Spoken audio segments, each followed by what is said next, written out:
제가 이거 지금 비디오로 녹화를 하는데요. 그 유튜브에 제가 녹화한 걸 올릴 거예요. 그래서 여러분들이 혹시 그 스킵하시게 되면은 그 유튜브 찾아보시면 됩니다. 유튜브에 제가 강의들이 대부분 다 있어요. 근데 보면은 그 JPDCUS, 제가 영어 이름이 자슈아 팍이거든요. 그래서 JP 워싱턴 DC US 그렇게 치시면은 제 동영상들이 나옵니다. 오늘 강사님들은 100만 뷰를 하셨지만 저는 한 10뷰 정도 있습니다. 오늘 시작하기 전에 여기 나오는 그림을 잠깐 소개시켜 드릴게요. 이제 여러분들이 아시다시피 제가 여러 번 말씀드렸지만은 그 남유다 제국이 신바빌론 제국에 의해서 멸망당하죠. 그 멸망시킨 사람이 바로 느부갓네살 왕입니다. 느부갓네살 왕이 여러 가지로 유명하죠. 즉 정벌을 많이 했습니다. 예를 들어서 그때 당시에 초강대국이었던 아수르를 멸망시켰습니다. 그리고 또 유대 땅도 멸망시켰죠. 기원전 586년에 멸망을 시켰습니다. 이 느부갓네살 왕이 전쟁으로도 유명하지만은 건축으로도 굉장히 유명합니다. 여기 지금 보시는 것이 베를린에 있는 버가몬 박물관인데요. 이건 제가 찍어온 사진이에요. 근데 보시다시피 이렇게 블루 타일로 그때 당시에 참 이런 블루 타일을 쓰는 그런 건축물이 없습니다. 그런데 거의 유일하다시피 이렇게 블루 타일로 엄청난 규모로 져진 그런 그 박물관의 모습을 볼 수가 있습니다. 여기 안에 보시면 여기 또 문 안에 여기 뭐가 또 보이잖아요. 저거는 이제 밀레도에 있는 성을 또 가져왔습니다. 독일 사람들 참 대단합니다. 통째로 뜯어왔어요. 가보시면은 놀랍니다. 진짜 놀랄 문자예요. 그냥 통째로 뜯어옵니다. 이 사람들은 그냥 엄청나게 뜯어왔어요. 그래서 이 건물이 또 있고 이 건물이 블루 팰리스인데요. 느부갓네살 왕이 또 유명한 게 또 하나 있어요. 공중정원으로도 유명합니다.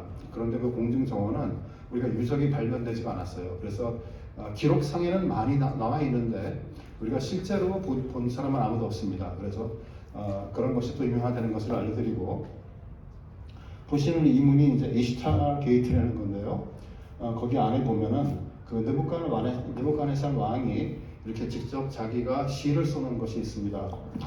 이 시의 내용은 이렇게 되어 있는데 자기의 업적을 기리는 그런 시를 써놓은 것이 있습니다.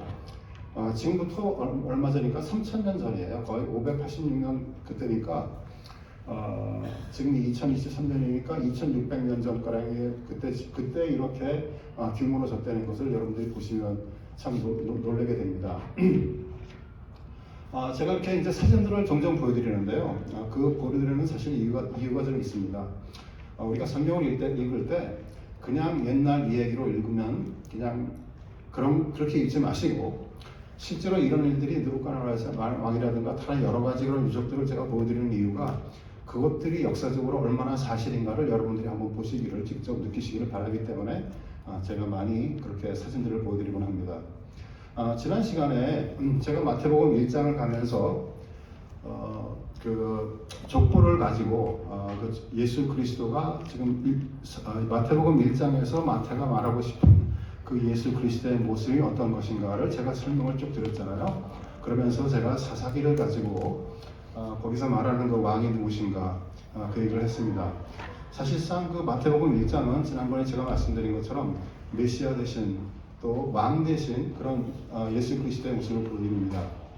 이제 2장부터 넘어갈 텐데 오늘은 야심차게 2장부터 5장까지를 한번 짚어보려고 합니다. 마태복음 2장은 예수 그리스도의 탄생에 대한 얘기죠. 탄생에 대한 여러 가지 구약 인용이 나옵니다. 우선 첫 번째로 마태복음 2장 6절에 미가서를 인용한 것이 나오고 우리가 그 전에 또 살펴봤지만 첫 번째 강의 때 제가 이미 짚었죠. 이거는 2장 15절에서 호세아를 인용한 것을 나타냈죠. 그러면서 마태가 여기서 얘기하려고 그러는 것이 마태복음 2장에서 이렇게 호세아를 인용하는 것이 그 예수 그리스도가 누구신가 하는 것을 한 번 더 설명해 주는 거라 제가 이렇게 이미 설명드렸습니다. 그래서 예수 그리스도의 정체성이 왕 되시고 메시아 되시고 또 이스라엘 되시는 것을 제가 말하고 있다라고 제가 이미 설명을 드렸죠.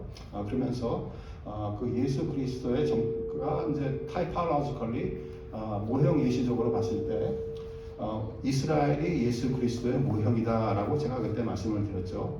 이미 드린 말씀이기 때문에 그냥 넘어갑니다. 2장 15절에서 그렇게 그 호세아서를 인용한 바로 다음에 그 다음 구절 16절에는 헤롯 대왕이 베들레헴에 있는 그 2살 이하의 남자 아이들을 다 죽이는 그런 일이 벌어집니다. 그 벌어지자마자 그 바로 다음 절에 또 하나의 구약 인용이 나옵니다. 이것은 이제 선지자 예레미야서를 인용한 것인데요. 선지자 예레미야를 통하여 말씀하신 바 라마에서 슬퍼하며 크게 통곡하는 소리가 들리니 라헬이 그 자식을 위하여 애곡하는 것이라. 그가 자식이 없으므로 위로받기를 거절하였도다 함이 이루어졌느니라. 이것은 이제 예레미야 31장 15절을 인용한 그런 것입니다. 여기 보시면은 여기에 보면은 그가 자식이 없으므로라고 되어 있죠. 여기 보면은 그가 자식이 없어져서라고 되어 있습니다. 사실상 그 라헬은 자식이 있죠. 자식이 2명이나 있습니다. 라헬은 그 요셉과 하고 베냐민을 낳았죠. 그렇기 때문에 자식이 없지가 않습니다. 이것은 이제 번역상의 문제로 이것이 원래 맞아요. 없어져서 있던 자식이 없어져서가 맞습니다. 그런데 한국말로 번역을 하면서 조금 잘못 번역을 했어요. 영어로는 똑같은 단어를 썼습니다. 그런데 한국말로는 조금 이렇게 바꿔 썼습니다. 그래서 이렇게 그 예레미야서를 인용했는데 그러면 도대체 그 베들레헴에서 학살이 벌어졌는데 왜 라헬이라는 사람은 왜 나오고 라마는 또 갑자기 왜 튀어나온 것인가 하는 그런 여러분들이 궁금증이 생길 수가 있어요. 그래서 잠깐 설명을 해드리면은 우선 라헬이라는 사람은 누구냐 하면 여러분들이 뭐 다 아시겠지만 야곱의 아내입니다. 야곱의 다른 이름이 이스라엘이죠. 그리고 야곱으로부터 12지파가 시작되었습니다. 그렇기 때문에 그의 아내된 라헬이 이스라엘의 엄마된 사람으로서 그 자식들이 그 헤롯 대왕이 자식들을 다 죽이게 되니까 그 이스라엘의 엄마된 사람으로서 우리가 내 자식이 이제 죽게 되는구나 하는 것을 통곡하는 그런 내용인 것을 우리가 알 수 있습니다. 그리고 또 라마에서 통곡하겠다라고 되어 있는데요. 그 사실상 그 베들레헴이 아니고 라마인데 그것은 또 뭐냐 하면은 그 라마라는 것은 사실상 제가 그 베들레헴에서 그렇게 멀지 않습니다. 약 10마일 가량 북쪽에 있는데 그 라마에서 그 라헬이 막내 아들 베냐민을 낳다가 산고로 죽죠. 그래서 그곳에 무덤이 있습니다. 그렇기 때문에 바로 어떻게 보시면 되냐면은 라헬이 그 이스라엘 엄마된 사람으로서 자기 자식들이 죽어가는 것을 그 베들레헴 근처에 있는 그 라마에서 보면서 통곡하고 있다라고 이렇게 해석을 할 수가 있습니다. 또 하나 의미가 있습니다. 여기에서 이제 그 선지자 예레미야를 인용하는 예레미야서를 인용했는데요. 거기서 의미가 있습니다. 예레미야는 기원전 586년에 남유다 땅이 느부갓네살 왕에 의해서 멸망당할 때 그때 당시의 사람입니다. 그때 본인 자신이 예레미야 자신이 포로로 잡혔었어요. 그러다가 그 라마에서 바빌론으로 끌려가게 되었었는데 거기서 풀려나는 내용이 거기 예레미야 40장에 보면은 그런 내용이 나옵니다.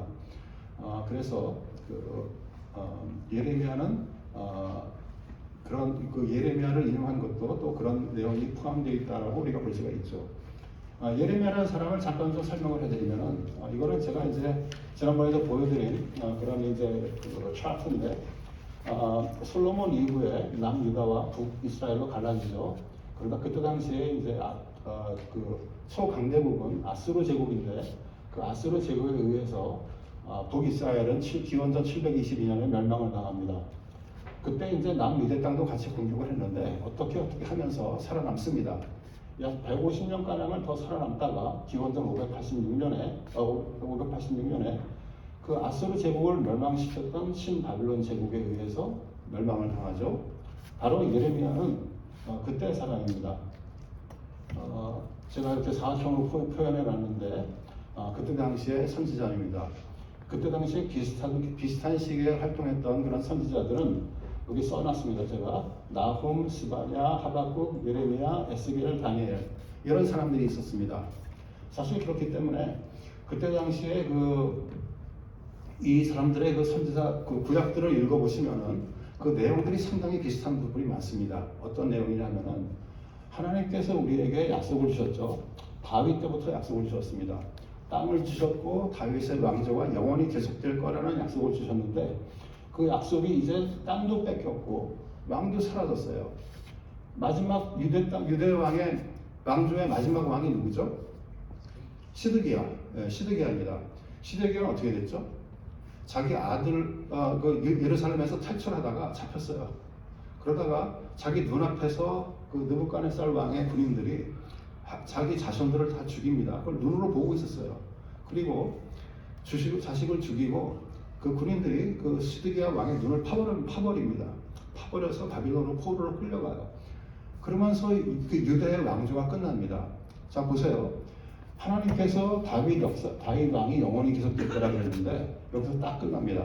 그러면서 예수 그리스도가 오실 때까지 거의 600년이 다윗 왕조가 없습니다.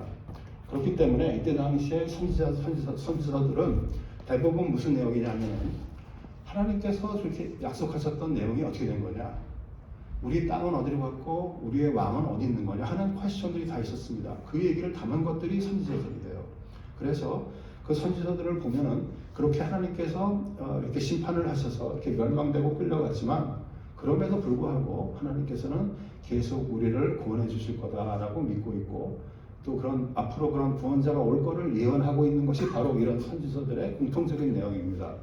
그래서 여러분들이 이제 성경을 이독을 하시면서 이때 이런 나훔, 스바냐, 하박국, 예레미야, 에스겔, 다니엘서를 읽어보면은 이런 컨텍스트에서 여러분들이 읽어보시면 그 내용이 뭐구나 하는 것을 쉽게 알 수가 있는 것이죠. 그리고 아까 제가 말씀드렸던 것처럼 예레미야서를 인용했는데요. 그 예레미야서를 인용한 그 내용이 똑같은 또 내용입니다. 15절을 인용을 했는데 그래서 라헬의 통곡을 인용을 했는데 그 바로 다음 구절 16절부터 20절까지를 보면은 이렇게 되어 있습니다. 내 울음소리와 내 눈물을 멈추어라. 그들이 그의 대적의 땅에서 돌아오리라. 너의 장래에 소망이 있을 것이라. 너의 자녀가 자기들의 지옥으로 돌아오리라. 이렇게 계속 돌아오게 되는 것을 얘기하고 있죠. 결국 그래서 마태복음에서 말하고 싶은 내용은 이거예요. 예레미야 라헬의 그런 통곡을 인용한 것은 마태가 말하고 싶은 것은 바로 자식을 불쌍히 여기는 임마누엘 구원자 예수 여호와 되신 그런 예수 그리스도의 모습을 얘기하고 싶은 것이다. 이렇게 얘기할 수가 있습니다. 이것을 좀 정리를 해드리면은 라헬의 통곡을 인용한 것은 멸망과 포로가 끝이 아니고 하나님께서 그래서 구원해 주실 것이다. 그런 얘기를 담고 있고요. 그렇기 때문에 그런 통곡을 한 것을 인용한 것의 내용이 포로 생활에서도 구원해 주시는 자 이런 내용을 담고 있는 것이죠. 그렇기 때문에 이렇게 마태가 말하고 싶은 내용을 정리를 하자면 예수 그리스도는 어떤 분이시냐 하면은 왕 되시고 메시아 되시고 이스라엘 되셨는데 또 포로 구원자 되시는 그런 예수 그리스도시다라는 얘기를 하고 있는 것을 알 수가 있습니다. 그리고 아까 조금 전에 말씀드린 것처럼 그렇게 예레미야를 인용했는데 그 예레미야를 31장을 인용하는 것에 또 다른 큰 의미가 있습니다. 이것은 이제 새 언약에 대한 얘기인데요. 여기에 대해서는 제가 나중에 좀 다시 한번 설명을 해드릴게요. 그렇기 때문에 지금은 일단 그런가 보다 하고 넘어가시면 괜찮을 것 같아요. 그래서 예수의 정체성을 또 한 단계 더 발전시킵니다. 왕 되시고 메시아 되시고 이스라엘 구원자 플러스 새 언약 되신 예수 그리스도를 얘기하고 있다. 이렇게 우리가 볼 수가 있습니다. 제가 조금 전에 라헬의 얘기를 했잖아요.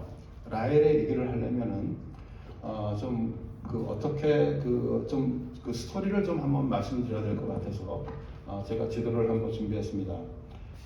여기 보시면은 이것이 이제 중동 집안의 그림인데요. 여기 보시면은 여기에 빨간 선이 보이시나요?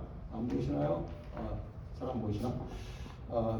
여기에 이제 사해가 있고 여기 갈릴리 호수가 있죠? 아니죠? 비엘시바. 여기 있구나. 오케이. 여기가 자해가 있고 여기가 갈릴리 호수가 있죠. 여기 요단강이 이렇게 흐릅니다. 이게 이제 중동 지방 전체죠. 여기를 보면은 하란 땅이라는 곳이 나옵니다. 그 야곱이 자기 아내를 구하기 위해서 그 당시 살고 있던 비엘시바에 살고 있었는데 베엘세바에서 하란까지 갑니다. 이것이 이제 직선 거리로 보면은 약 1000km 가량 돼요. 그런데 보시다시피 꾸불탕 가잖아요. 그러니까 실제로는 약 1000마일 가량 가는 거리입니다. 그때 당시에 뭐가 있었겠어요? 자동차도 없고 비행기도 없는데 보나마나 뭐 당나귀를 타고 가거나 아니면 걸어서 갔을 텐데 1000마일을 갔습니다. 아내를 구하기 위해서. 제 생각에 아내를 구하기 위해서 1000마일을 간 사람은 이 사람밖에 없어요. 인류 역사상. 보기 힘들 거예요. 그렇게 갔습니다. 여러분들이 기억하시겠지 모르겠지만 아브라함이 여기가 이제 우르 지방인데 우르 지방에서 하란으로 왔다가 가나안 땅으로 들어왔죠.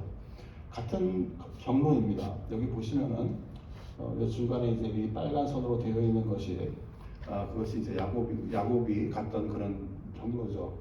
이제 그것을 이쪽 지방을 조금 더 자세히 보여드리면은 이렇게 되어 있습니다. 이것을 제가 보여드리는 이유는 저희 교회 이름과 관계가 많기 때문에 한번 교회 이름에 대해서 설명해 드리려고 제가 따로 준비했는데요. 아까 말씀드린 것처럼 비엘시바가 여기 있죠. 베엘세바에서 저 위에 있는 하란으로 갑니다. 올라갈 때도 같은 길로 갔고 내려올 때도 같은 길로 갑니다. 올라가다가 이 베델에서 잠을 자는데 돌베개를 메고 잤습니다. 그러자 그 하늘과 땅이 이렇게 연결되는 사닥다리를 보는 꿈을 꾸죠. 그리고 거기서 천사가 오르락내리락하는 꿈을 꿉니다. 그래서 하나님께서 그곳에서 그 야곱에게 약속을 주시죠. 그러면서 그 약속을 받고 계속 올라갑니다. 올라갔다가 20년 후에 라헬을 기다리기 위해서 7년 동안 기다렸고 그러다 레아하고 결혼하고 또 라헬을 결혼하기 위해서 또 7년을 기다리고 14년을 기다리고 또 그 후에 또 기다려서 거의 20년 후에 다시 갔던 길을 다시 돌아옵니다. 그러면서 그때는 이미 아내가 4명이 생겼죠.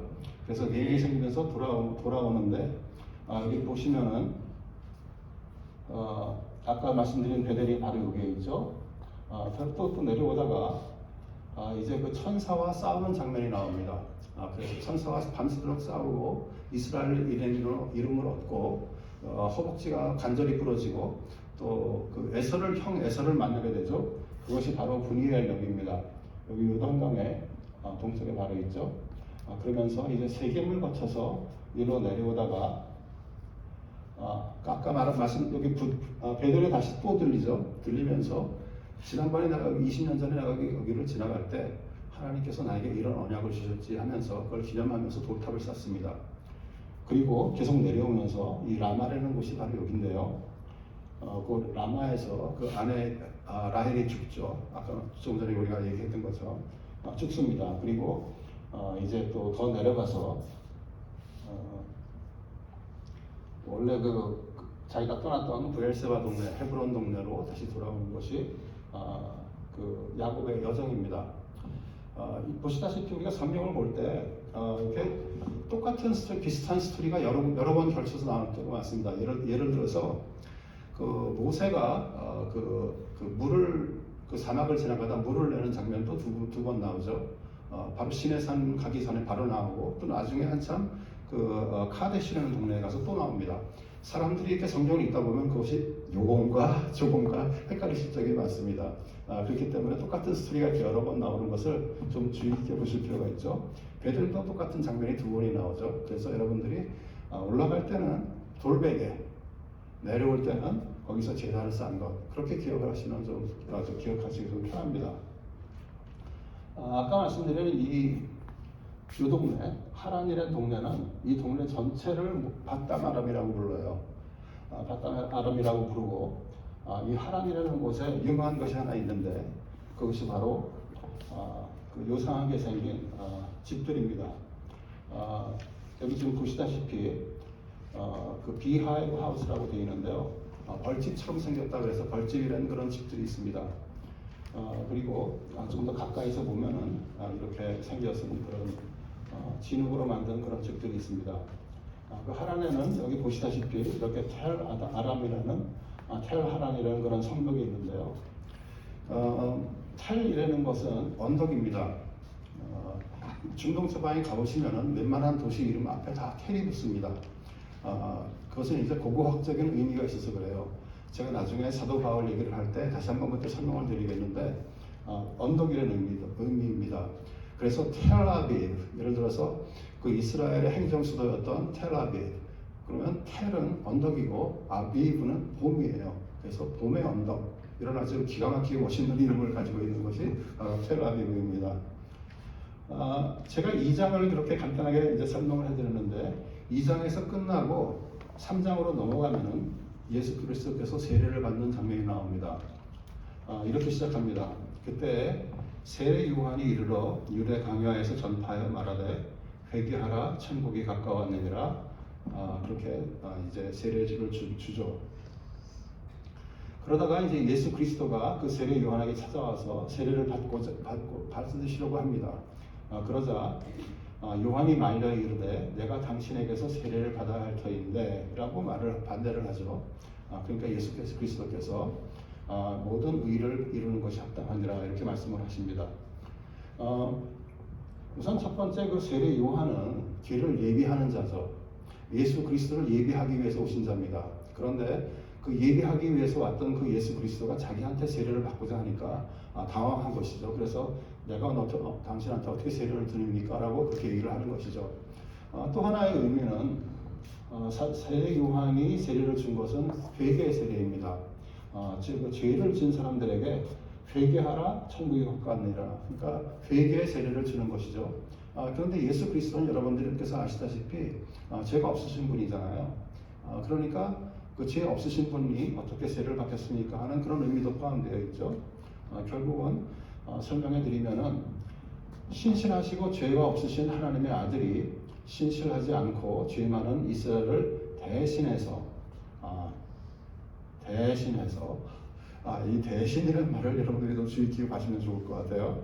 대신해서 회개 세례를 받습니다. 그러기 때문에 이 세례를 받는 장면에서 마태복음가 또 얘기하고 싶은 내용은 이런 내용이죠. 왕 메시아 이스라엘 구원자 언약, 그렇게 되신 예수 그리스도 외에 또 한 단계 더 나가서 대신해서 회개하는 그런 세례를 받으시는 예수 그리스도, 대속죄 되신 예수 그리스도를 얘기하고 있는 것이죠. 그렇게 세례를 받을 때 하늘에서 소리가 들립니다. 이는 내 사랑하는 아들이요 내 기뻐하는 자라라는 하늘나라에서 소리가 들립니다. 무슨 말인가요? 마태가 말하고 싶은 것은 왕 메시아 이스라엘 구원자 대속죄 그리고 하나님의 아들 된 것, 그것까지 또 얘기하고 있는 것이죠. 그런데 그 말만 가지고는 여기까지인데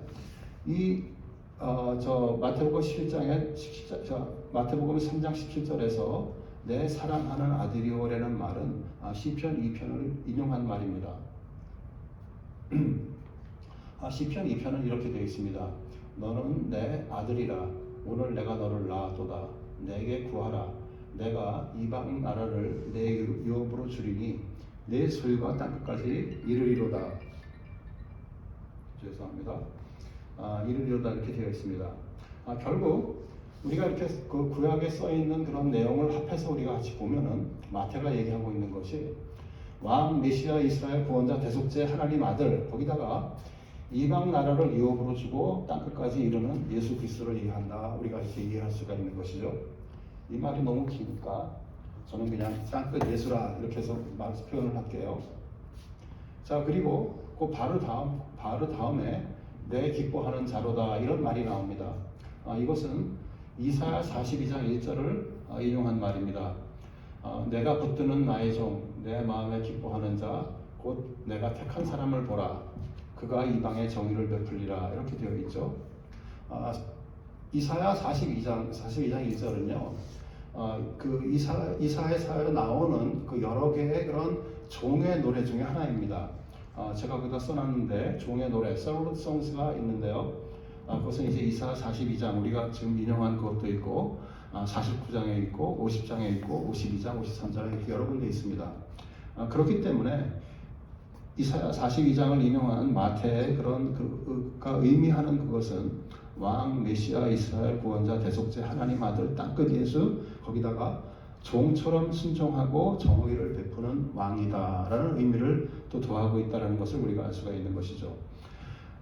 그러면서 계속 발전을 해 나가는 것이죠. 지금 더 선명하게 되고 더 점진적으로 더 발전하고 있는 내용을 볼 수가 있습니다.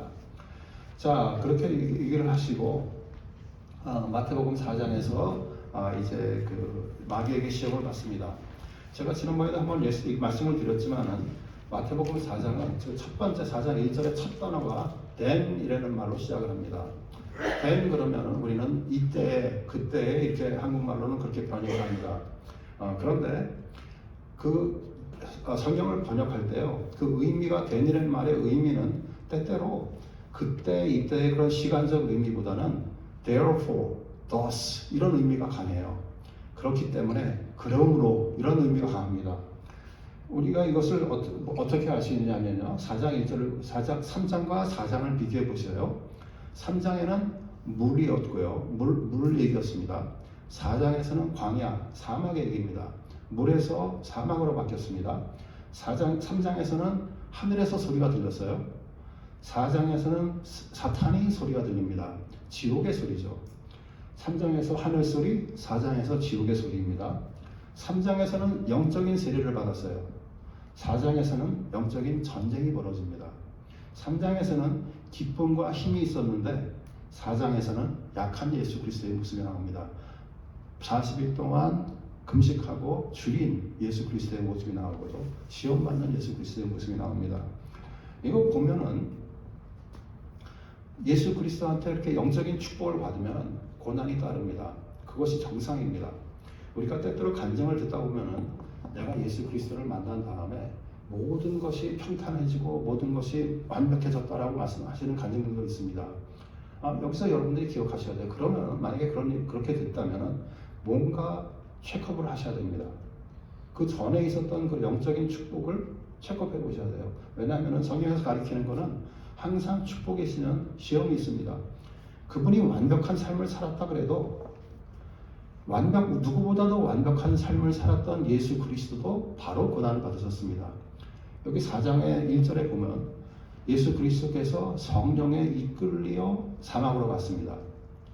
성령님께서 그렇게 인도하시는 거예요. 그렇기 때문에 여러분들도 고난이라는 것에 대해서 한 번 더 생각을 하셔야 될 것 같아요. 그리고 4장 2절에 보면은 이렇게 되어 있습니다. 광야 40일을 밤낮으로 금식한 후에 줄이신지라. 이것도 역시 그 모형 예시의 의미가 있습니다. 출애굽기나 신명기를 보면은 모세가 시내산에서 십계명을 받을 때 40일간 금식하는 내용이 나옵니다. 바로 예수 그리스도가 시험 당하신 것을 모형적으로 예시하고 있는 것을 우리가 알 수가 있는 것이죠. 그리고 또 신명기 8장을 보면은 40년 동안 이스라엘 민족이 광야 생활을 했는데 그 광야 생활을 한 목적이 너를 시험하사 네가 마음이 어떤지 그 나의 명령을 지키는지 안 지키는지 알려고 광야 시험을 줬다, 이렇게 하나님께서 설명을 해주시죠. 여기 그것도 보면은 이것도 역시 하나님께서 그렇게 시험을 하시는 것이 예수 그리스도의 모형이 되시다, 이렇게 우리가 볼 수가 있는 것입니다. 자, 그래서 우리가 마귀가 3번의 시험을 합니다. 저는 이제 여러분들이 그 설교를 들으셔서 이렇게 알고 있는 내용 그냥 뛰어넘어갑니다. 그냥 뛰어넘어가고 여러분들이 그냥 많이 혹시 못 들으셨을 것 같은 내용만 짚고 넘어갈게요. 여기 보면은 4장 그 시험을 3번을 하는데 첫 단어가 뭐죠? 내가 만일 하나님의 아들이거든 이라는 질문으로 시작합니다. 보세요. 아까 제가 설명드렸던 것처럼 1장부터 3장까지 계속 예수 그리스도가 누구냐 하는 얘기를 계속 지금 설명해 왔어요. 그런데 사탄이 첫 번째 하는 말이 뭐냐면은 내가 만일 하나님의 아들이거든 하고 챌린지를 합니다. 항상 마귀가 사람들을 유혹하고 시험할 때 그런 근본적으로 질문이 우리의 정체성을 시험하고 넘어가는 것을 우리가 볼 수가 있죠. 여기서 마귀의 시험을 잠깐 보게 되면은 때때로 사탄은 하나님의 말씀을 부정하면서 유혹합니다. 지금 우리가 읽었던 그런 시험, 만일 하나님의 아들이거든 이런 것도 볼 수가 있고, 또 우리가 너무나 잘 아시다시피 창세기 3장에서 보면은 하나님께서 너희가 아담과 이브에게 네가 선악과를 먹으면 죽으리라라고 말씀을 하시죠. 그런데 뱀은 아담과 이브에게 너희가 결코 죽지 아니라라고 말을 합니다. 하나님의 말씀을 전면적으로 부인을 해요. 그렇게 하면서 유혹을 합니다. 그런데 이거는 쉬워요. 우리가 하나님의 말씀을 많은 경우에 많이 알고 있기 때문에 사탄이 그렇게 말하면 우리는 쉽게 알 수 있습니다. 그런데 때때로 사탄은 하나님의 말씀으로 유혹을 합니다. 어떻게 여기서 보시면 두 번째 시험을 보시면은 마태복음 4장 1장에 이렇게 되었어요. 사탄이 말을 하는데 사탄이 예수 그리스도를 시험하면서 이렇게 얘기합니다. 기록되었으되 그의 사자들을 명하리니 그들이 손으로 너를 받들어 발이 돌에 부딪히지 않게 하리로다. 이렇게 유혹을 합니다. 이 내용은 시편에 있는 말을 그대로 갖다 놓은 거예요.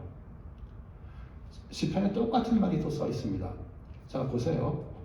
우리가 사탄이 하나님의 말씀을 인용을 해서 유혹을 합니다.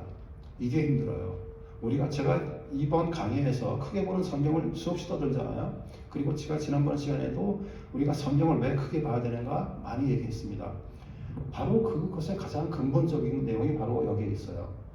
우리가 성경을 한 구절을 딱 떼어내서 말을 하면은 그냥 사탄의 얘기가 될 수도 있어요. 그럴 가능성도 있습니다. 우리가 크게 보지 않고 성경 전체를 이해하는 것이 없이 한 구절을 딱 떼어내면은 사탄의 말과 같을 수도 있습니다. 아닌 경우도 대부분이지만 사탄이 그렇게 이용할 수도 있다는 것을 여러분들이 인식을 하시고 계셔야 돼요. 그래서 성경을 크게 보는 것이 그렇게 중요하다는 내용을 한 번 더 강조해 드리기 위해서 제가 설명을 해드렸습니다. 예수 그리스도께서 그런 세 번의 시험을 받으면서 세 번의 답변을 하시죠. 전부 다 신명기에서 나왔습니다. 이거는 이제 너의 하나님을 여호와를 시험하지 말라라는 그런 예수 그리스도의 답변이 나온 그 배경을 제가 설명해 드리는데요. 이것은 이제 좀 시간이 좀 걸리기 때문에 제가 그냥 넘어가고 여기서 지금 그 마태가 말하고 싶은 내용이 뭐냐를만 설명해 드릴게요.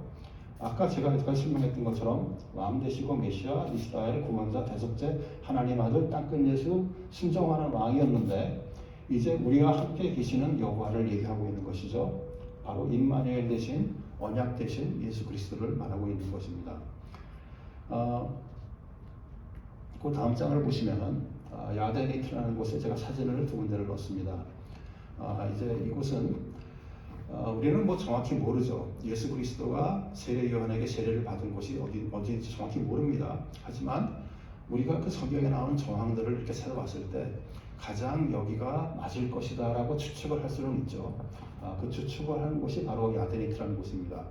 여러분들 가운데 그 이스라엘 여행을 해보신 분이 계신지 모르겠지만 저도 아직 안 해봤어요. 안 해봤는데 거기 가보시면은 그 세례 요한에게 세례를 받은 곳이 인도하면서 이곳에 들립니다.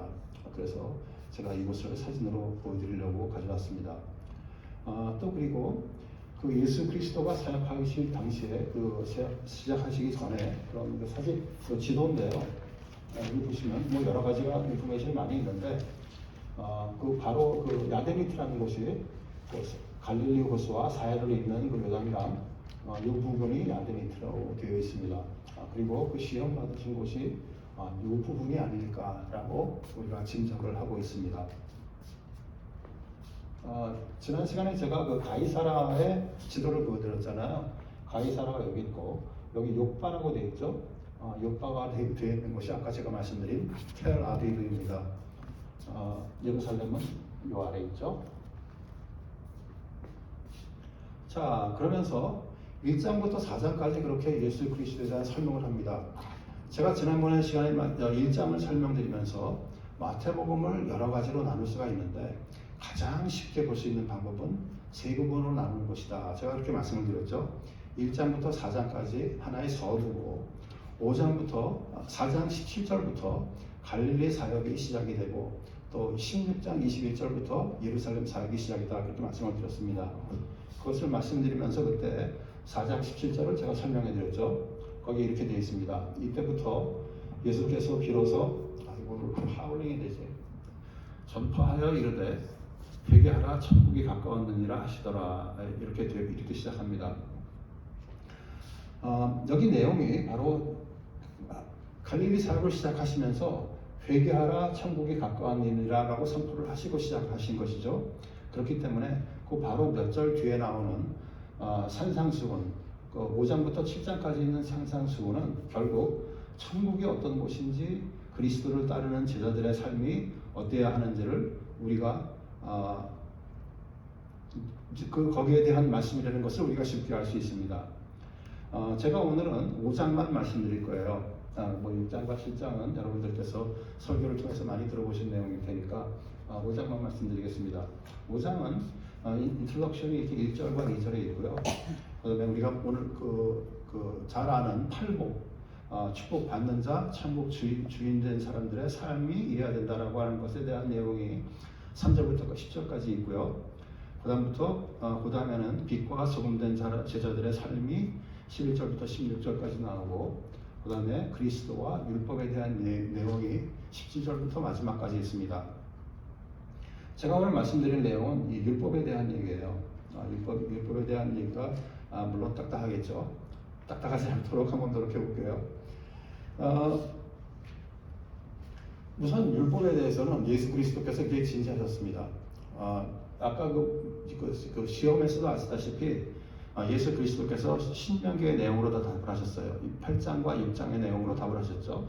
그것을 그것을 보시면 아실 수 있겠지만은 예수 그리스도께서 율법에 대해서 얼마나 신실하셨는가를 우리가 알 수 있습니다. 그러면서 마태복음 5장 17절에 이렇게 시작합니다. 내가 율법이나 선지자를 폐하러 온 것이 아니요 완전하게 하려 함이라. 율법의 1.1획도 결코 없어지지 아니하고 다 이루리라. 이렇게 시작합니다. 결국 말씀하시는 내용은 선지자들이 말한 율법이 완전한 그리스도 안에서 다 성취된다. 하지만 율법이 폐기된 것이 아니다. 또 그리고 그 다음에 나오는 내용들을 보면은 법조문을 지키는 것보다 그 법을 세우신 진정한 하나님의 뜻을 찾는 것이 더 중요하다. 또 새 사람은 겉행동뿐 아니라 내면과 동기까지 가슴속에 순종해야 된다라는 내용을 그 다음에 담고 있습니다. 우리가 아까 그런 내용을 담고 있는데, 우리가 아까 그 라헬의 그런 그 통곡에 대한 얘기를 할 때요, 제가 그 언약에 대한 또 하나의 큰 의미가 있다. 그것이 예레미야 31장에서 왔기 때문에 또 하나의 큰 의미가 있다. 제가 나중에 설명해 주겠다. 이렇게 제가 말씀드렸잖아요. 바로 그 내용입니다. 예레미야 31장은 새 언약에 대한 책입니다. 31장 31절부터 34절까지를 제가 읽어드릴게요. 여호와의 말씀이니라. 보라, 날이 이르리니 내가 이스라엘 집과 유대 집에 새 언약을 맺으리라. 곧 내가 나의 법을 그들의 속에 두며 그들의 마음에 기록하여 나는 그들의 하나님이 되고 그들은 내 백성이 될 것이라. 여호와의 말씀이니라. 내가 그들의 악행을 사하고 다시는 그 죄를 기억하지 아니하리라. 여호와의 말씀이니라. 이렇게 되어 있습니다. 자, 예레미야서에서 예레미야 사람이 언제죠? 예수 그리스도가 오시기에 갈릴리, 아까 그 예수 그리스도가 하신 말씀을 하시기에 600년 전의 사람입니다. 600년 전에 예레미야가 그 예언을 하기를 새 언약을 맺을 텐데, 그 새 언약은 그 예수 그리스도의 법을 우리들의 마음속에 둘 것이고, 그때가 되면은 그들의 마음속에 기록하겠다라고 말씀을 하셨습니다. 그렇기 때문에 예수 그리스도께서 6장에서 그 마태복음 5장에서 율법에 대한 얘기를 하시는 것은 바로 이런 그 예레미야의 컨텍스트를 따라서 만들어진 것이라는 그런 얘기예요. 그래서 우리들은 예수 그리스도와 예수 그리스도의 법이 우리 속에 있는 것을 우리가 알 수가 있고, 그렇게 될 것을 이미 600년 전에 예레미야가 예언을 통해서 말하고 있었다라는 것을 우리가 알 수가 있는 것입니다. 제가 오늘 그렇게 그 여러 가지 그 신약과 구약을 설명해 드렸잖아요. 여러분들이 보시면 아시겠지만 신약에 있는 거의 모든 구절은 구약의 그 내용을 연결이 되어 있습니다. 그렇기 때문에 이것이 어디서 시작된가를 아시고 그 내용을 찾아보는 것이 중요하죠. 우리가 이렇게 우리 마음속에 예수 그리스도가 들어왔는데, 그러면 그 예수 그리스도가 어떤 분이신가라는 것을 한 번 더 짚어볼게요. 우리가 아까 하나님의 아들 되시고 여러 가지로 제가 다 설명해 드렸잖아요. 설명해 드렸는데 결국 예수 그리스도가 우리 마음속에 있는 예수 그리스도가 어떤 분이신가 한 번 더 정리를 해야 됩니다. 세상에 있는 모든 종교는요, 이렇게 얘기를 합니다. 너희가 의로운 삶을 살아라. 그리고 그 삶을 신에게 바치라. 그러면 축복을 받고 너희가 구원을 얻으리라. 이렇게 얘기를 합니다. 결국 그 컨트롤하는 것이 사람이 컨트롤합니다. 사람이 내가 하는 것에 따라서, 그 사람의 행동에 따라서 구원을 받고 축복을 받을 것이다. 이렇게 얘기를 합니다. 그런데 우리가 믿고 있는 예수 그리스도, 우리가 믿고 있는 기독교는 그렇지 않습니다. 수없이 많은 성경 구절을 제가 고를 수가 있겠지만 여러분들이 가장 잘 아실 것 같은 그런 성경 구절을 하나 골랐습니다. 이사야서 53장, 아까 제가 말씀드렸던 그 종의 노래 그 중에 하나인데요. 이렇게 되어 있습니다. 그는 실로 우리의 질고를 지고 우리의 슬픔을 당하였거늘 그가 찔림은 우리의 허물 때문이요 그가 상함은 우리의 죄악 때문이라. 그가 징계를 받음으로 우리는 평화를 누리고 그가 채찍에 맞음으로 우리는 남을 받았더라. 이렇게 되어 있습니다. 예수 그리스도, 그렇기 때문에 우리가 믿는 기독교는 하나님의 아들 된 그 예수 그리스도가 의로운 삶을 대신 살아서 우리에게 그 삶을 주셨다는 것이 다릅니다. 그리고 우리가 받아야 될 십자가의 저주, 죄의 저주를 대신 받으시는 예수 그리스도라는 것이죠. 그렇기 때문에 모든 것 대신 예수 그리스도를 믿음으로 구원을 얻는다는 것이죠. 결국 아까 말씀드린 것처럼 과 다른 점은 세상의 모든 종교는 사람이 컨트롤합니다. 사람의 행동으로 컨트롤할 수가 있습니다. 내가 구원받느냐, 내가 축복을 받느냐, 그것을 내가 컨트롤할 수가 있습니다. 하지만 우리가 믿는 기독교는 예수 그리스도가 모든 것을 컨트롤하십니다. 그래서 그것이 가장 근본적인 차이라고 할 수가 있습니다. 제가 지난 시간에 그 왕 되시는 그 사사기를 통해서 제가 왕 되신 그 왕의 의미가 뭔가를 제가 짚었잖아요. 그때 제가 무슨 말씀을 드렸습니까? 우상 숭배에 대한 얘기를 했습니다. 예수 그리스도를 제외하고 어떤 분이 모든 것이 그 예수 그리스도를 대신해서 마음속에 있으면 바로 그것이 우상이라고 얘기했죠. 그러면서 가장 위험한 것이 자기 자신이 우상이 되는 것이 가장 중요하다라고 제가 장시간에 걸쳐서 설명을 해드렸습니다. 여기서 지금 보시다시피 예수 그리스도가 주관하셔야 됩니다. 내 자신이 모든 것을 내가 컨트롤할 수 있다라고 생각하시면 이미 우상이 섬기시는 것입니다. 그래서 예수 그리스도가 컨트롤하시는 것을 그것을 우리가 하나님께서 우리가 그것을 믿는 것이 우리가 믿는 것이라는 것을 한 번 더 확인해야 되겠죠. 여기 요한복음 1장 12절에 이렇게 되어 있습니다. 영접하는 자 곧 그 이름을 믿는 자들에게는 하나님의 자녀가 되는 권세를 주셨으니 이렇게 되어 있습니다. 영접하고 그 이름을 믿으면은요 하나님의 자녀가 되는 권세를 이미 주셨습니다. 과거형이에요. 그렇게 되면 줄 것이라가 아니고 영접하고 믿으면은 이미 주셨습니다. 이것을 여러분께서 잊지 말으셔야 돼요. 그래서 구원자 되신 예수 그리스도를 영접하고 믿게 되면은 우리는 그와 연합이 되는 거죠. 예수 그리스도와 연합이 됩니다. 그래서 우리 자신이 예수 그리스도뿐만 아니라 우리 자신이 하늘에서 소리가 들린 것처럼 우리 자신들이 하나님의 아들이요 내가 기뻐하는 자라, 우리가 그렇게 되는 것이죠. 때때로 제가 지난번에 했던 얘기지만은 우리가 때때로 마음 먹고 이런 행동들을 해야지라고 그렇게 생각하는 경우가 많이 있습니다. 예를 들어서 성역 공부를 죽어라고 해야지, 내가 교회에 충성을 다해야지, 또 이웃들을 사랑해야 되지, 이렇게 생각하시는 분들이 많이 있습니다. 우리는 그 헌신적인 삶, 내가 뭐를 해야 된다는 것을 포커스에 두는 경우가 많이 있습니다. 하지만 여러분들이 지금 보시다시피 하나님께서 우리에게 주신 예수 그리스도를 통해서 하는 것이 우리의 정상입니다. 내가 하는 것이 아니고 내가 믿는 예수 그리스도랑 연합이 되어서 그 예수 그리스도가 행하도록 하시는 것이죠. 그것을 얼라오하는 것입니다. 그래서 그렇게 했을 때가 우리가 하나님이 우리 하나님의 자녀가 되고 기뻐하는 자가 되는 것이 바로 우리들이죠. 우리가 하나님께 아까 오늘 설교 말씀에 그 유해석 목사님께서 설교를 하시면서 그 빚진 자들에 대한 얘기를 했죠. 정확합니다.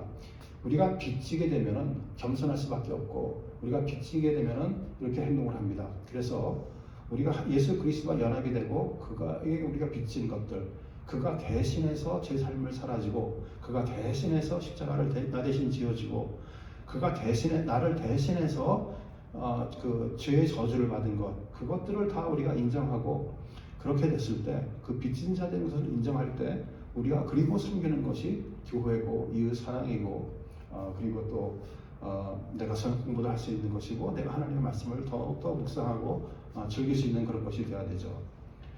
우리가 우리가 누군가를 우리가 알게 됐는데 그런 우리의 모습들은 고난에서 나타나면 고난을 받으면 우리가 알 수가 있습니다. 때때로는 우리 모습이 어떤 진실된 모습인지 우리 자신도 모를 때가 많아요. 저 자신도 모를 때가 많습니다.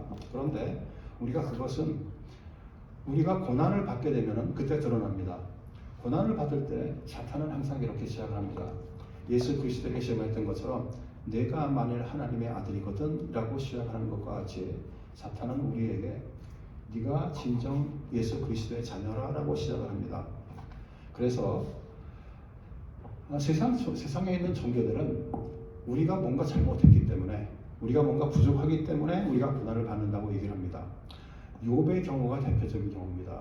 욥이 고난을 받으니까 욥의 친구들 3명이 찾아오죠. 그러면서 욥에게 말을 합니다. 너 분명히 고난을 받는 거 보니까 너 분명히 과거에 뭔가 잘못했어. 도대체 그 잘못한 것이 뭐야? 그것을 하나님께 자복해. 그러면 하나님께서 너를 회복해 주실 거라. 3명이 다 똑같은 얘기를 합니다. 그런데 그렇지 않죠. 우리는 하나님의 자녀는 고난을 받을 때 그 고난 받는 것조차도 예수 그리스도가 컨트롤을 하고 있다는 것을 인정을 합니다. 사탄은 항상 이렇게 얘기를 합니다. 너는 그렇게밖에 못하는 네가 무슨 하나님의 자녀야. 돌로 떡을 만들고 뛰어내려. 그 정도는 해야 하나님의 자녀지. 이렇게 얘기를 합니다. 선한 행위를 해야 돼. 그것밖에 못해. 이렇게 챌린지합니다. 뭔가 잘못되면 다 네 잘못이고 네가 뭔가 부족해서 그렇게 됐다고 설명을 합니다. 우리가 믿는 것은 그렇지 않죠. 우리가 믿는 것은 우리 예수 그리스도께서 받은 고난과 같이 우리가 예수 그리스도를 믿기 때문에 그 고난에 동참할 수 있는 것입니다. 우리가 때때로 제가 그 교회를 다니면서 베들교회를 섬기면서 교인들에게 상당히 많이 듣는 말씀 중에 이런 얘기가 있어요.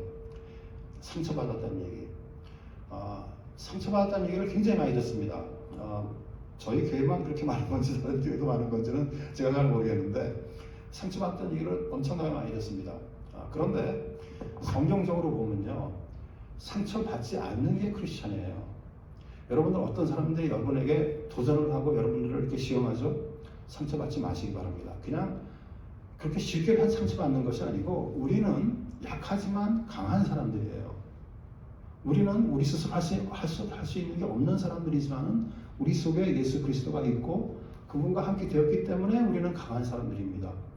누가 상처를 주면은 그냥 툭툭 털고 넘어가시면 되는 건데 어떤 분에게는 그것이 상처가 그거 가지고 고민하고 밤새 잠도 못 자고 고생을 하십니다. 그렇지 않으면 되죠, 여러분들. 그래서 강한 그런 크리스천이 되면 좋겠어요. 아까 제가 욥의 얘기를 했지만 욥도 친구들이 그렇게 욕을 할 때 하나님께 그야말로 처절하게 원망을 하고 뭐라 그러죠? 하나님께 원망했습니다. 욥도 진짜 여러분이 그 욥기를 읽어보시면은 그 하나님께 이렇게 말을 해도 될까라는 우리가 걱정이 될 정도로 심한 말들을 하나님께 쏟아냈어요. 그런데 욥이 그렇게 험한 말들을 한 것이 다 하나님께 한 기도라는 것을 잊지 말으셔야 돼요. 우리가 하나님께 원망을 하는 것도 할 수 있습니다. 얼마든지 하세요. 하나님께서 그렇게 작으신 분이 아니고 온 우주를 창조하신 분이기 때문에 원망을 하셔도 테이크할 수 있습니다. 원망을 하시되 그쯤에 기도로 하셔야 돼요. 그 대표적인 예가 뭐냐면은 예수 그리스도십니다. 예수 그리스도가 돌아가실 때 27장 46절 이렇게 되어 있습니다. 제9시쯤에 예수께서 크게 소리질러 이르시되 엘리 엘리 라마 사박다니 하시니 이는 곧 나의 하나님 어찌하여 나를 버리셨나이까 라고 말씀을 하십니다. 그리고 돌아가십니다. 자 보세요. 하나님께서 나를 버리셨어요. 아들인 자기를 버리셨습니다. 그런데 예수 그리스도께서 어떻게 말씀하시나요? 나의 하나님 부르는 거예요. 하나님께서 나를 버리셨는데 예수 그리스도 본인 자신이 나의 하나님이라고 기도를 하고 계시는 거예요. 하나님께 통곡을 하고 있는 겁니다. 예수 그리스도도 그렇게 통곡을 하셨어요. 여러분들이 원망을 하셔도 기도로 원망을 하시면 됩니다.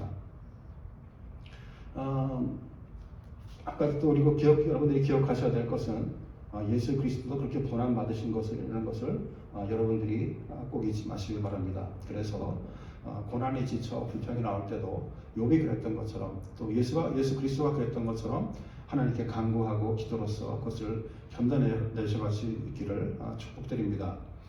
마지막으로 제가 그 웨스트민스터 신앙 고백의 그 자유의지에 대한 내용으로 오늘 강의를 마치려고 하는데요. 자유의지에 대해서는 그 웨스트민스터 신앙 고백에 보면은 두 군데 나와 있습니다. 한 번은 그 predestination 뭐죠? 예정론. 고맙습니다. 예정론에 있어서 그 자유의지에 대해서 나옵니다. 그 예정론에 대해서 나오는 자유의지는 제가 짧은 시간에 강의를 드릴 수가 없어요. 그래서 그냥 넘어가고 이 9장에는 그것은 3장에 있고요.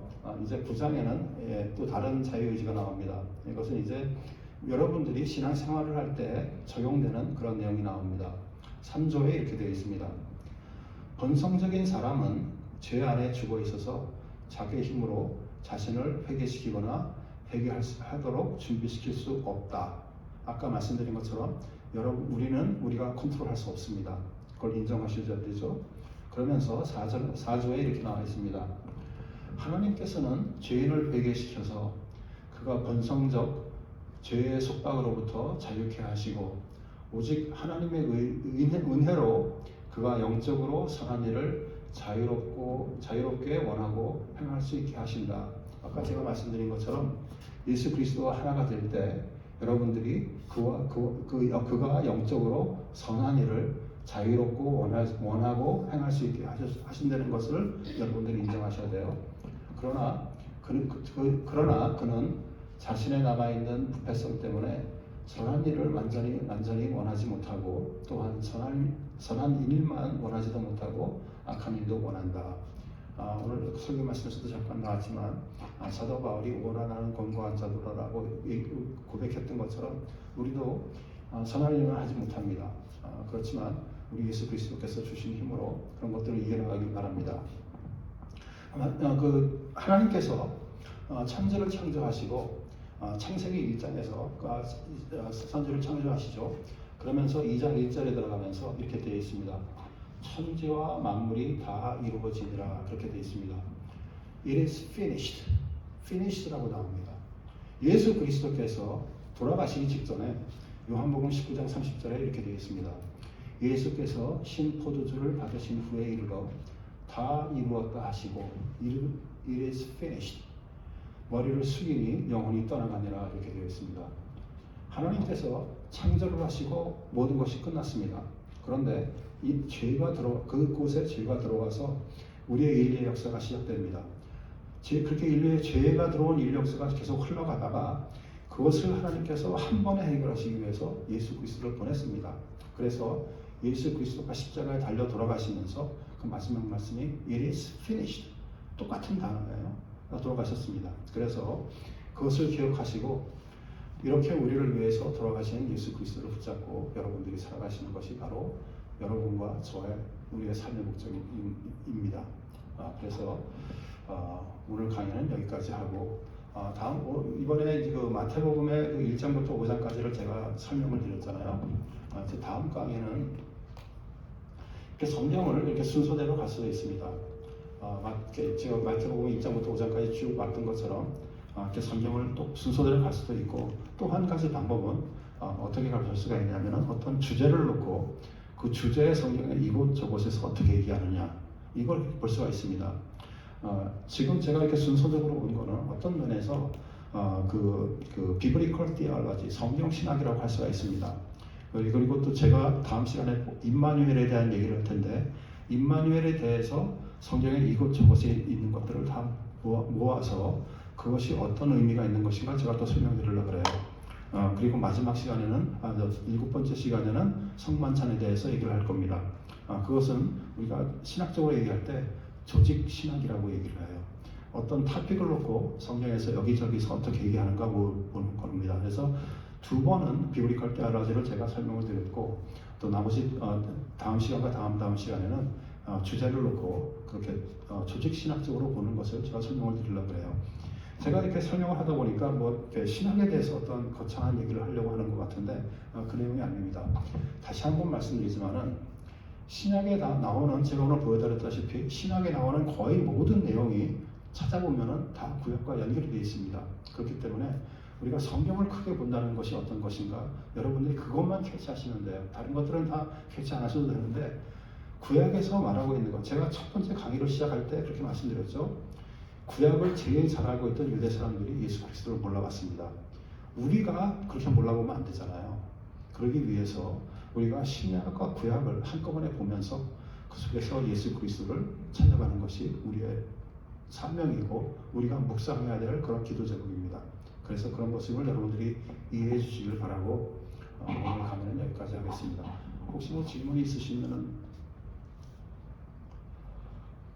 질문이 없으시면은 항상 예.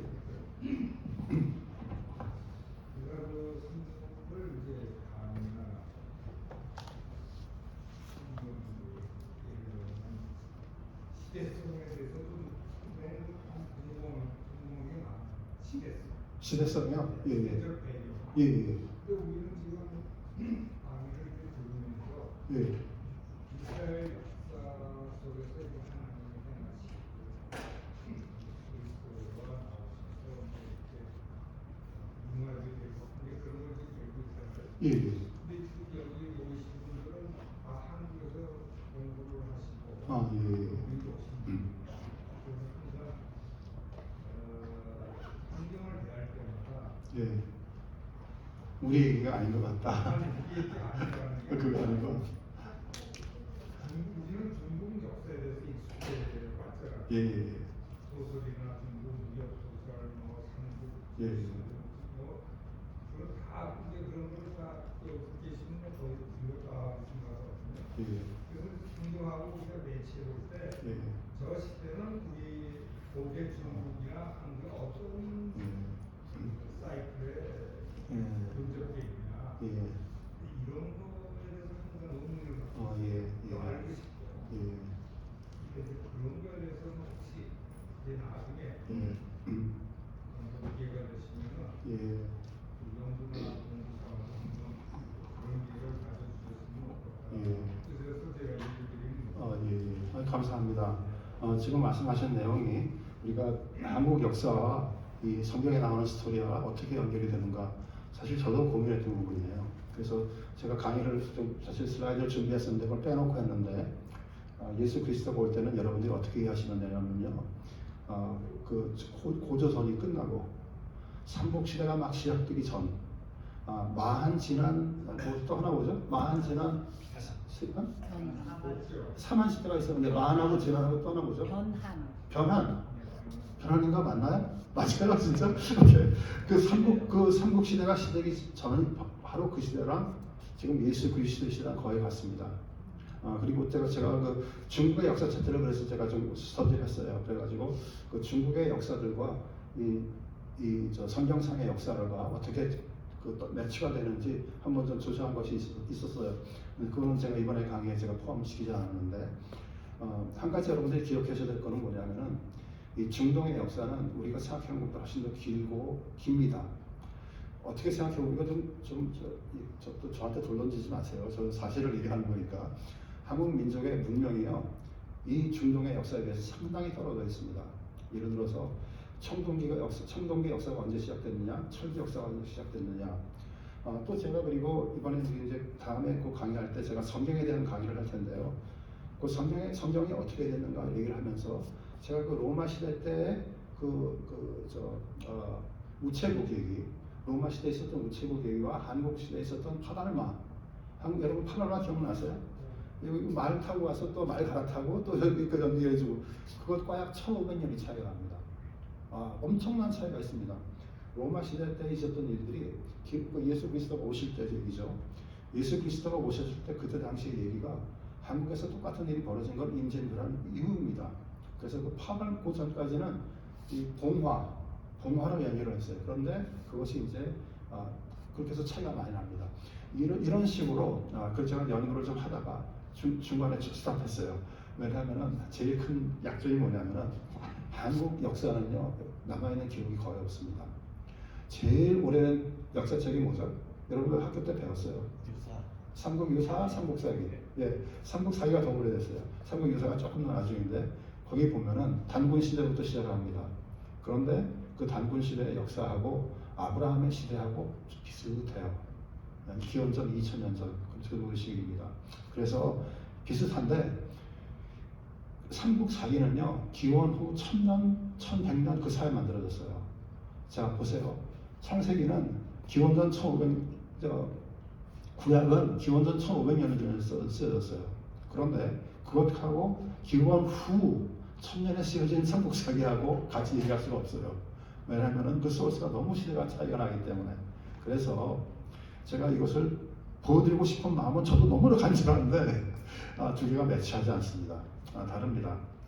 이거 실제로 여러분들이 이것은 이제 그 중동 지방에 대해서 역사를, 사실 우리 중동 지방에 대해서는 우리 저희 집사님께서 너무도 잘 아시는데 우리 홍식 집사님이 전문가예요, 사실은. 예. 그 고구려가 제가 한국 역사하고 한정이랑 역사 비교하고, 고구려가 창립된 게 제 가기는 서기 50년대. 네. 그러니까 예수님이 태어나고 나서 고구려가 건국됐어요. 예. 그리고 아마 대략 그림이 매치될 거예요. 네, 맞습니다. 우리의 역사가, 예. 기록적인 역사가 시작된 건 실은 삼국시대서부터지, 그전에는 할 근거가 별로 없었거든요. 예. 그러니까 대략 우리의 삼국시대가 서기, 그러니까 예수님 탄생과 거의 같은 시기다 하면서 추적해 보시면 아마 대략 알고. 홍식 집사님께서 말씀하신 게 정확하십니다. 그래서 아까 제가 말씀드린 것처럼 그 사만시대랑 예수 그리스도랑 비슷하게 생각하시면 대충 맞아떨어집니다. 맞아떨어지지 않아요. 그런데 대충은 비슷합니다. 이렇게. 또 다른 질문 있어요? 감사합니다. 아주 좋은 그 포인트 주셨어요. 또 다른 질문 있으신가요? 없으시면 제가 잠깐 기도드리고 그리고 미팅을 마칠게요. 하나님 아버지 감사드립니다. 오늘은 저희가 마태복음 2장부터 5장까지를 살펴보면서 그 속에 담겨진 내용들을 그 속에 하나님께서 저희들에게 마태를 통해서 하시고 싶은 말씀들이 어떤 것이 있는가 한번 생각해 봤습니다. 하나님의 말씀을 우리가 더욱 알기를 간구드립니다. 더욱더 묵상할 수 있기를 간구드립니다. 하나님께서 성경을 우리에게 주신 이유가 하나님께서 우리에게 본인의 뜻을 알리시기 위해서인 것을 저희가 알고 있습니다. 하나님 아버지, 우리가 그 하나님의 뜻을 이렇게 성경을 공부함으로써 조금 더 깊이 생각할 수 있도록 저희를 축복해 주시옵소서. 이렇게 참 우리가 때때로 좀 긴 시간이기도 하고 많은 내용이기도 한데 이것들을 함께 얘기할 때 그래도 이런 쉽지 않은 가정 속에서도 인도하실 것을 믿고 앞으로도 인도하시길 간구드리오며 이 모든 말씀 예수 그리스도의 이름으로 간구드렸사옵나이다. 예수 그리스도의 이름으로 간구드렸사옵나이다. 아멘. 네, 감사합니다. 뭐 질문하시고 싶은 거는 또 이메일로 보내셔도 되고 저한테 얘기해 주셔도 됩니다.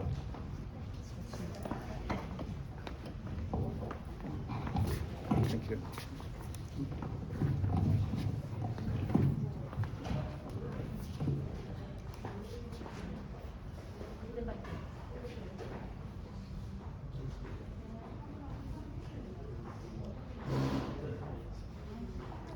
사만실에 네이버에서 찾아봤더니 마한지란 변환이 맞더라고.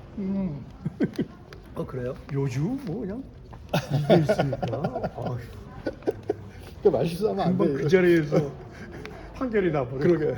말실수 조금 하고 그냥 순식간에 들어라. 그러니까 조심해야 돼. 그때 들어 좀 감사합니다. 예. 이거 제가 갖다 놓을게요. 예, 예. 땡큐. 무서워 그래서.